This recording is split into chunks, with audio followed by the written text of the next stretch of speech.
PTI के दौरे हुकूमत में पंजाब टेक्स्ट बुक बोर्ड के तहत 1 अरब की करप्शन की गई। उनके दौर में सिवाय करप्शन के यहाँ कुछ नहीं हुआ।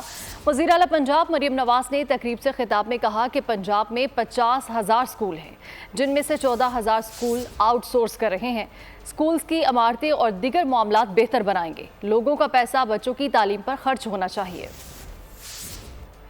टेक्स्ट बुक बोर्ड का मीटिंग मैंने ली तो मुझे ये सुन के मेरे औसान ख़ता हो गए कि जो पीटीआई का उस वक्त का एजुकेशन मिनिस्टर था उसने कम से कम पंजाब टेक्स्ट बुक बोर्ड के थ्रू 1 अरब रुपए की करप्शन की थी, क्योंकि पिछले 5-7 साल सवाए करप्शन के यहाँ पर और कुछ नहीं हुआ। तकरीबन 49,000 समथिंग स्कूल्स से हम 14,000 स्कूलों को पब्लिक प्राइवेट पार्टनरशिप के तहत इनकी क्वालिटी, इनकी एजुकेशन जो है वो इम्प्रूव करने के लिए हमने ये स्टेप उठाया है।